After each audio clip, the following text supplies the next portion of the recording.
become an entrepreneur that, look, don't just be happy going into business or becoming an entrepreneur because of the monetary aspect of it. It must first of all be that you want to solve a problem, a societal problem, or a challenge in your area. And that's how you will get the monies coming in. So first of all, look at solving a problem before the money. Because if money is your reason for going into business or becoming an entrepreneur, you will not be able to continue in that journey.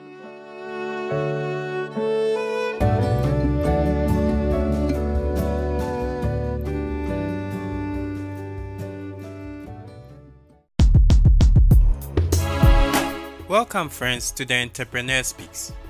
I'm your host Kofi Anyumedu. Each week I host an amazing entrepreneur on their journey, successes and challenges. It is my hope that we'll learn from their experiences as we all work towards living a life of passion and purpose. My guest today is Stephen Wilson. Stephen trained as a teacher but stepped out of the teaching service to become an entrepreneur. He is the CEO of Skylink Agro Solutions Ltd, a high-end agribusiness company engaged in farming and the processing of organic commodities. Stephen, good to have you on the Entrepreneur Speaks podcast. Thank you, Kofi. How are you doing? I'm doing very well. Let's dive deep into our interview for today. So we'd like to know a bit about your company. So can you please give us a brief background of your company, what you do, and the story behind its setup? Okay, Kofi, thank you so much. Thank you for the opportunity. And my company is Skylink Agro Solutions Ltd. Skylink Agro Solutions Ltd is engaged in the production of high quality organic product, like you rightly said. The company was set up originally to process high quality cassava flour, but we are diversifying into other products. The reason that gave birth to this company was because I grew up in a farming community in Kiri, in the Kwanta South District of the Oti region. And growing up, I saw how my parents went through the processing of cassava into gari and all those things, and the market was very minimal. And so I saw how the pain they went through to get our fees paid and to feed us and all that. And so growing up, I said, no, let me do something, find a way to turn this cassava into something else that may create a market, first of all, for the farmer, and then also to actually take this cassava thing to the next level. And so that's what took me to do research. And since 2008, I have been researching till 2016, when we actually launched Skylink Agro Solutions. So this is a very brief background of how the company came into being. Okay. So currently, what products do you produce? Well, just to mention a few, we have more than 10 products lines, but we produce high quality cassava flour, which is used for the making of bread and pastries, and then for making beer. And then we also do gari, which is not just the ordinary gari you find in the market. This is of a high class or high quality. We do cassava dough, which is called aglema. We are also into palm oil, the red palm oil that we know. We are doing peanuts and a whole lot of things. But these are just by a few for the sake of time. Okay. You mentioned earlier on you studied what your parents were doing and the challenges. and that is what moved you into researching to come out with more effective and more technologically sound processes of undertaking this venture. I would like to know, have you always desired to be an entrepreneur? Yes, I just grew up to know that okay, this was something that God put in me because while I was in the JHS, I saw kerosene. In those days, there were no lights. There was no light, and so we were selling kerosene. I was personally buying and retailing to homes. And then growing up, going to training college, coming back, I started selling mobile phones. I was going to Lume to buy mobile phones and all that. And when those times it is called space to space first came into this area, I think we were one of the few people who actually bought those systems so that people could communicate with their loved ones elsewhere. At that time, there were no mobile phones actually. And so I think that this is what God has made me be. And I just love doing business. And so, yes, I think it's God's plan for me. Okay, you are following that plan. That's Yes. exciting. Tell us, is it difficult starting and maintaining a business in Ghana? Yeah, sure. I no doubt about that. It's very tough.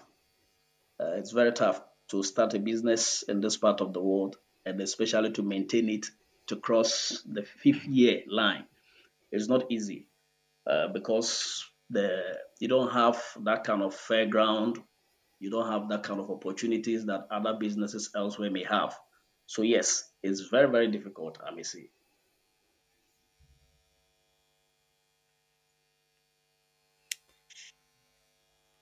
Having operated for some time, what would you describe as your challenges? If you can please highlight some of the major challenges you are facing. Because we are also using this interview to let people know that you might face challenges, but it is possible to succeed. So, Yeah. what are some of the challenges and what useful lessons have you picked from these challenges? I could feel there were a lot of them, but I'm just going to highlight on a few.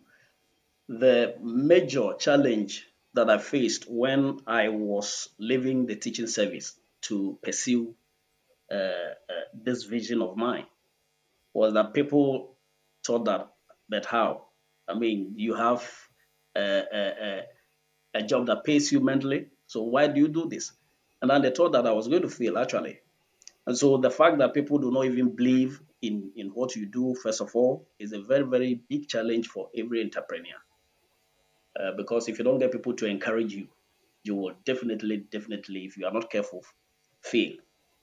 So that was my biggest, first of all, the first challenge that I faced. And then going to business actually was difficult getting funding.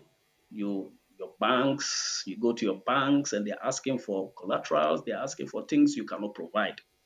And so it was a huge challenge for me. At the point, I said, let me just forget about all this thing because why am I even stressing myself?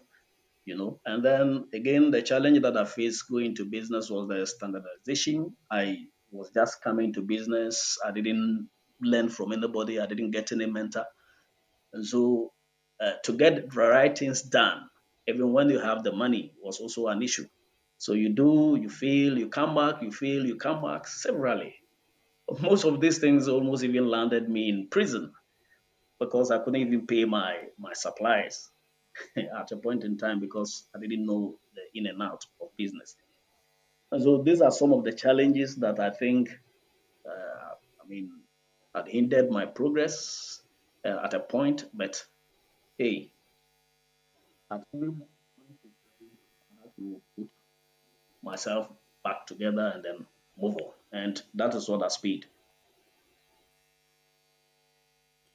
With these challenges, can you share some of the lessons you've picked from these challenges? Yes. First of all, the lesson is that you will not fail if people say so. You can only fail if you believe that you will. If I had listened to people at that time, I may not have been where I am. And then again, if you get frustrated with funding, definitely, you share your ideas with people. And I forgot to say that there was one Mr. Simon Ohene from who first angel I met in my life when I was frustrated and was looking for funding. He didn't know me anywhere, but I just preached to him. And I mean, my first seed capital came from him, 20,000. Somebody I don't know could just give me Wow. that amount of money. And that is what actually brought the breakthrough. So my starting point was from somebody I never knew, I have never met anywhere. But he listened to me and then decided to put his money into my business. So when you are faced with this kind of things, maybe God will use other people to come your way. So don't give up. So that's all I can say. Entrepreneurship, as we know it, is a journey but not a destination.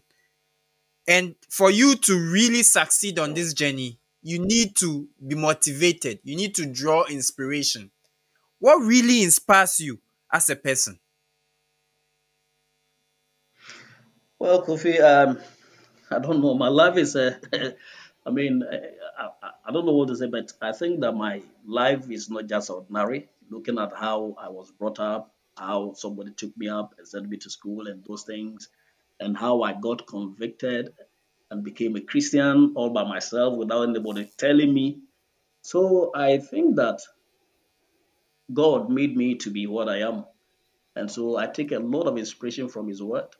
When things are not looking like what they must be, I go to the Word of God and I take my inspiration because He says He knew us before we were born. So every plan that He has for us must come to pass. So first of all, my inspiration is from the Word of God. And then my family who look up to me so much. I cannot afford to fail them and disappoint them. So no matter what the challenges are, I still want to go on because. And then I have a very wonderful team, workers who are doing all they can to make sure that the company succeed. And so you cannot afford to fail these ones. So no matter what the challenges are, I still look up to these three sources and I say, no, I must wake up, pick the broken pieces and move on. So these are the things that inspire me. Wonderful. We we find ourselves in an era of uncertainty. We are confronted with the coronavirus pandemic. And I believe just as it affects us individually, it also affects businesses like yours. What indeed has been the effect of this pandemic on your business operations? Oh, Kofi, very wonderful question. And this pandemic had actually affected our operations and our projections because we had a very wonderful plan for 2020, honestly. And we had a lot of very serious customers who were waiting for in 2020.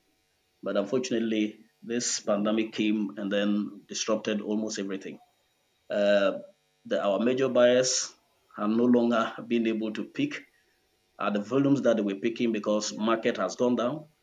And then you have workers who you are, I mean, caught up between whether you should let them go or you should keep maintain them because business is going slowly.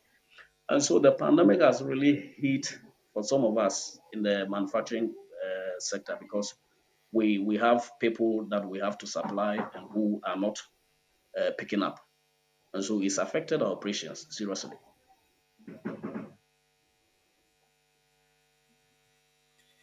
Having coped, what would be your advice for somebody in this era, a young businessman in this era? What would be your words of advice to such a person? I think that uh, people should begin to look from within themselves and within the organizations. If you are doing something that is not picking up or something that is challenged, you must be able to find other ways to to stay afloat. And so don't just put all your eggs in one basket. Look for other things that may keep your business running, even in times like this. And nobody should give up, because I think that there is light at the end of the tunnel. Uh, After COVID-19, there will be greater and better things for all businesses. After COVID-19, there will be greater and better things for business. So don't give up. That's their words of advice and encouragement for our guest.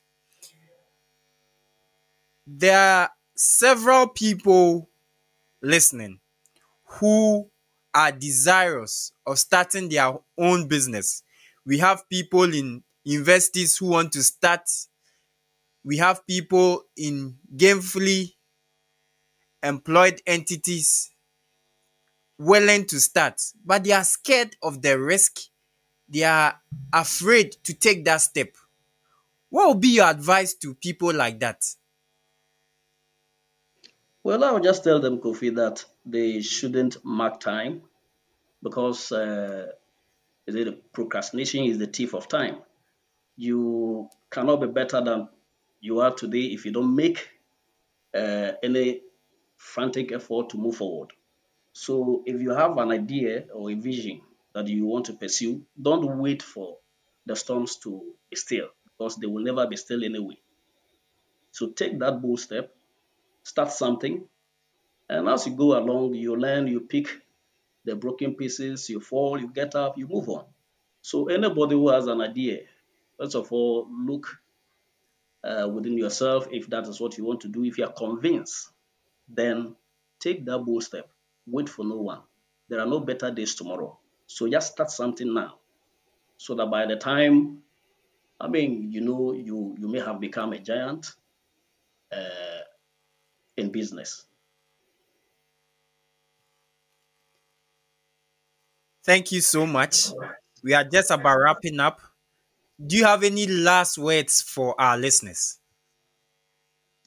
Yes, my very last word is, yeah, just to encourage the young Ghanaians and the Africans, or anybody who wants to go into business or to become an entrepreneur, that look, don't just be happy going to business or becoming an entrepreneur because of the monetary aspect of it.